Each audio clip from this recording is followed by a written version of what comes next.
A blessed day and welcome. This morning we will be meditating on the second book of Timothy, chapter 2 and verse 20. In a large house there are articles not only of gold and silver, but also of wood and clay. Some are for special purposes and some for common use. Yesterday we learned that we must remain pure at our Lord's return. This morning we see the second characteristic that our Lord is expecting, and that is to maintain value. Both gold and silver are definitely more expensive than clay or wood. When I visit the supermarket, I see various items on sale, including groceries, electrical appliances, and even great deals. But in this lifetime, I have never seen a Lamborghini go on sale. What's the lesson we learned today? Cheap things go on sale, while costly things never depreciate in value, class or standard.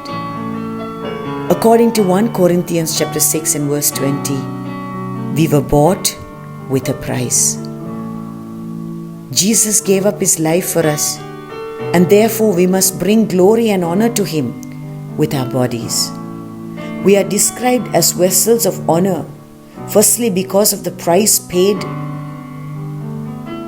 to ransom us, and secondly because of the treasure we carry, namely his presence. Here is a remarkable truth which many have not yet received. Traveling from his own province through Germany on his way to the city of Paris, Count Zinzendorf, then a young man, halted at the town of Dusseldorf, where there was a fine collection of paintings.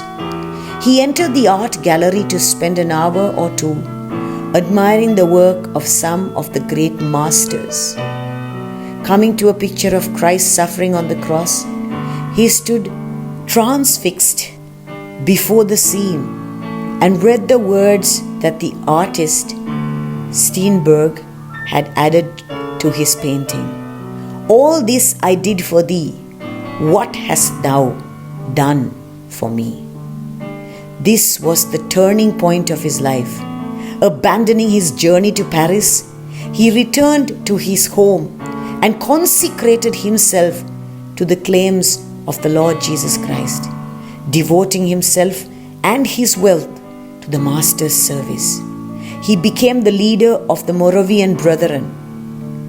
Dear beloved ones, our bodies are the temple of the Holy Spirit.